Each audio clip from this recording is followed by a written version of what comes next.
What's up, guys? Today, we're going to be bringing you a tier list for the best and most goated champion for every division, the worst champion for every division, and an option for the dark horse who could become champion in every single UFC division. I have 24 fighters hidden around the screen, and I am going to slowly choose which fighter is goated, terrible, or dark horse for each division. So let's get right into it, starting off with Jon Jones. I think he's a terrible champion. He's the worst option for champion at heavyweight, and he happens to be the heavyweight champion. It's unfortunate because Jon Jones is one of the most terrible heavyweight champions across the board we've ever seen. He refuses to fight as interim champion. He's actively ducking Tom Aspinall. He's actively ducked Francis Ngannou. And yeah, man, he's just stalling out the division. He's going to be requesting $200 million to fight Tom Aspinall, and he's going to not fight him, or he's going to accept the fight. Then he's going to pull out with a mysterious injury. And out of nowhere, Jon Jones will ride off into the sunset, and all of his fans will tell you he's the GOAT whenever he did steroids and ducked all of his competition. But either way, Jon Jones is definitely the worst possible option for champion at heavyweight, in my opinion. Moving on to the next one, we have Jailton Almeida.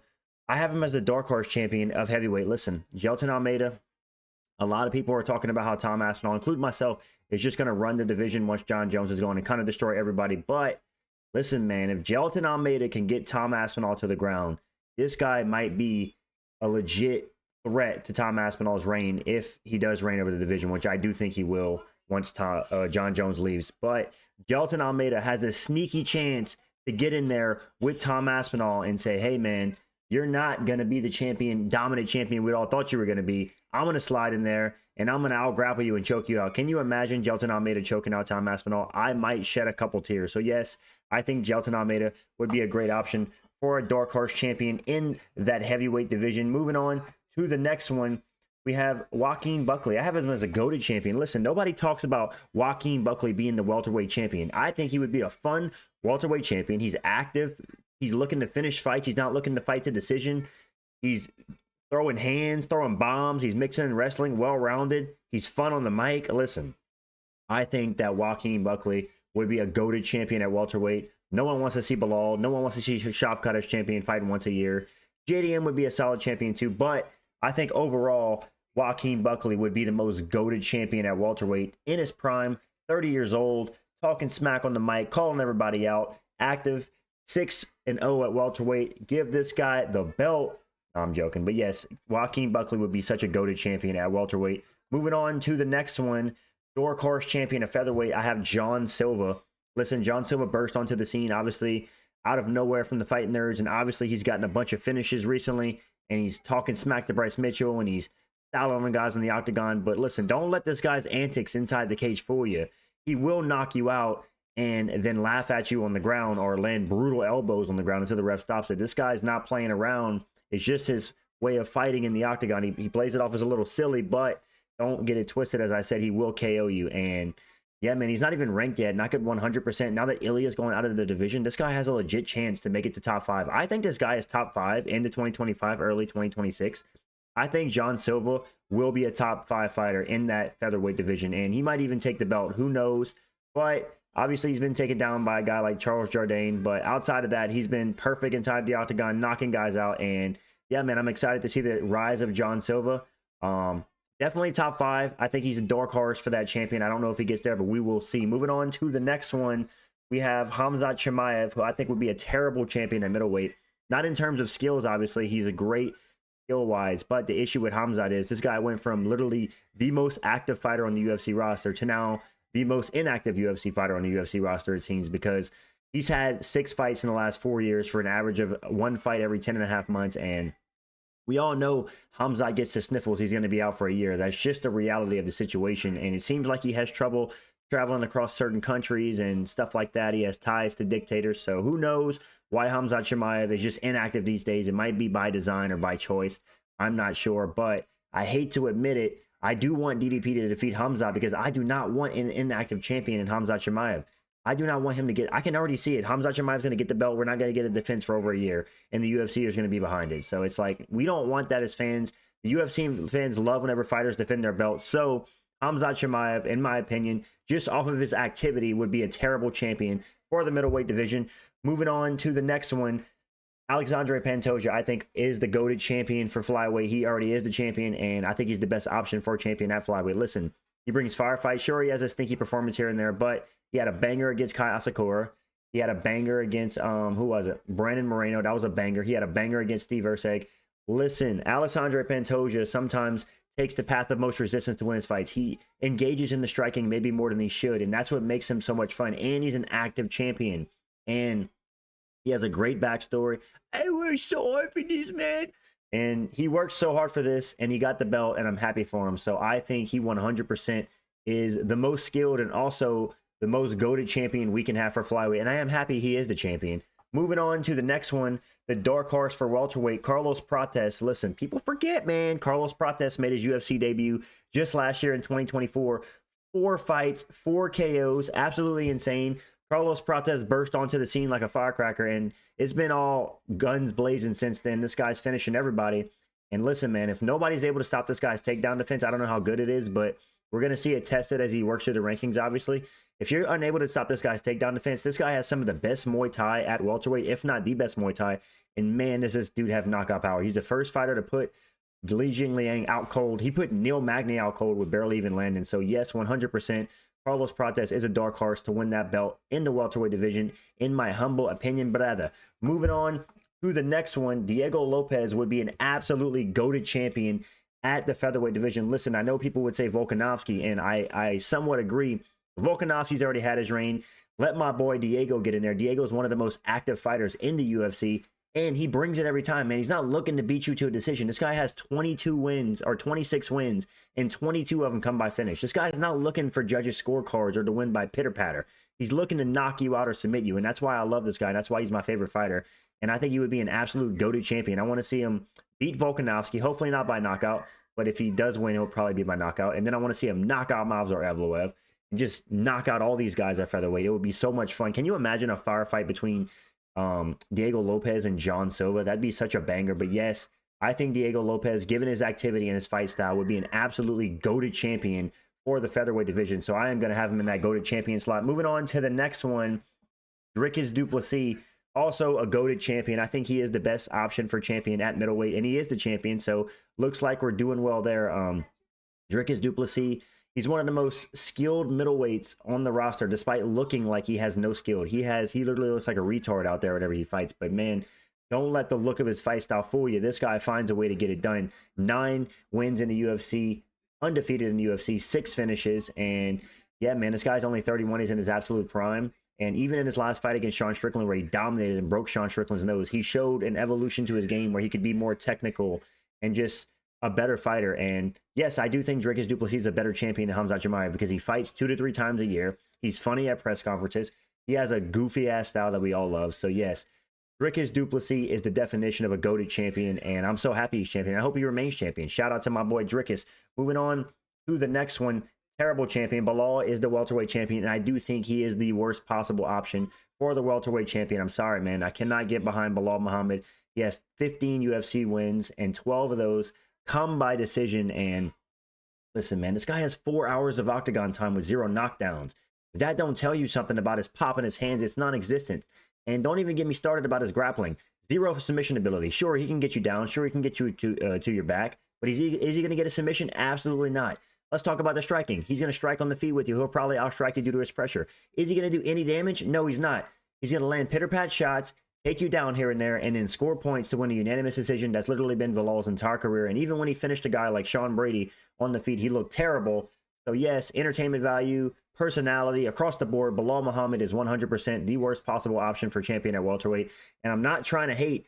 You guys know I'm not a fan of Belal Muhammad, but that's not to say he's not skilled. He 100% has skills. He just doesn't have finishing ability. He doesn't do damage, and he doesn't have a great personality. So I think he's the worst possible option for the welterweight champion. Moving on to the next one, we got the dark horse to be middleweight champion. Anthony Fluffy Hernandez just extended his win streak to 7 fights after beating my boy Brendan Allen. That was a fun fight where they had great grappling exchanges. But listen, man, I think Anthony Hernandez might have the best cardio in the middleweight division. He's up there with Dricus. It's neck and neck for them two. They have insane cardio. Anthony Hernandez is kind of like the Marab of middleweight. He'll drown you. He'll continuously grapple you the entire fight until you break. And he either secures like a late rounds TKO or a submission against you. And man, This guy just keeps on winning. 7 wins in a row. He's now ranked inside the top 10. I would love nothing more than an underdog like Anthony Hernandez to get to the belt. That would be an incredible story. And I just love this guy's style. Just rolling, looking for the finish. Really great in the grappling. Really fun. And yeah, man, he's the definition of a dark horse that could become champion. So shout out to my boy Fluffy Hernandez. I have him as the dark horse for middleweight. Moving on to the next one. Alex Pereira is obviously going to be the GOATed champion for light heavyweight. Magomed Ankalaev just beat him, but let's be real.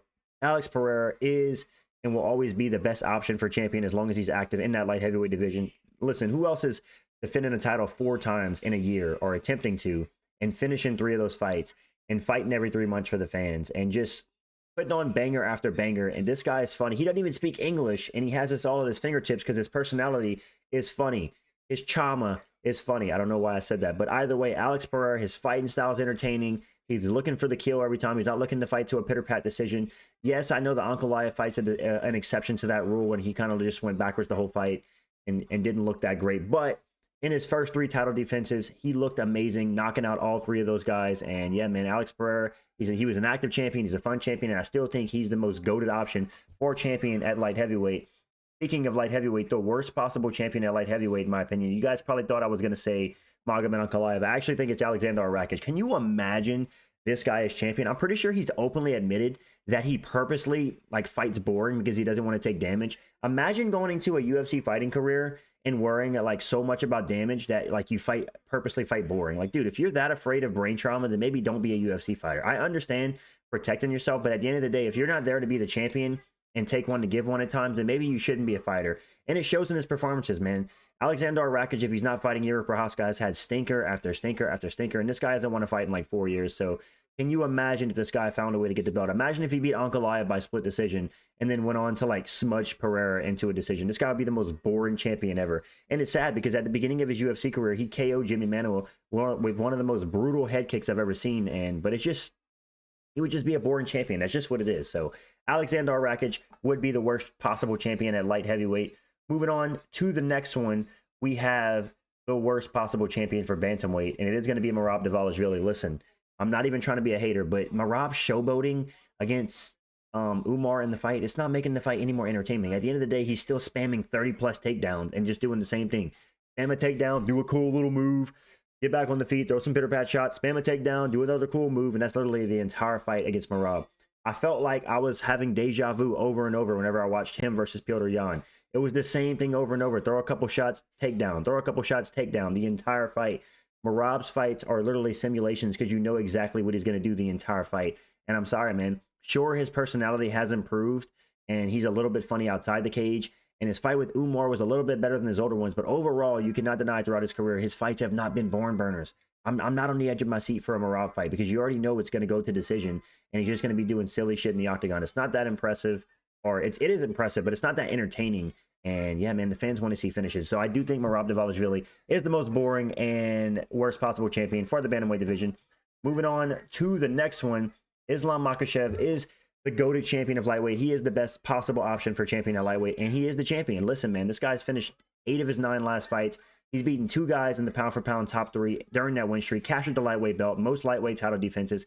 He's well-rounded. He looks for the finish. He has great striking, great grappling, great wrestling. Islam is literally the full package, and he has the brother funny memes. But who give them? But I need to check this. Who give him black belt? So yes, Islam Makhachev is absolutely the best option for champion at lightweight. And if it wasn't going to be Charles Oliveira, I'm happy it's Islam. Listen, these days, I think Islam's more exciting than Charles Oliveira. Look at Charles Oliveira's last couple performances. They haven't been barn burners. Islam is putting on firefights with Dustin Poirier. He's finishing Moicano in under a minute or around a minute. And yeah, man, he's finishing all these guys. He's the pound-for-pound #1 fighter in the world. And I think he's absolutely the best option for champion at lightweight. And I'm happy he is the champion. Moving on to the worst possible champion at lightweight, Arman Tsarukyan. Now, I wouldn't mind Arman Tsarukyan as champion until he had an interview before his second fight with Islam before he pulled out. He did a podcast, and it just completely turned me off to him being champion ever. He did a podcast that pretty much said if he got the belt, he would look for money fights, and he don't care about legacy, and he's not looking to build a bunch of title defenses. And to me, that completely turned me off to this guy. His style's already not the most fan friendly. He's not exactly a finisher. I mean, he has some finishes in the UFC.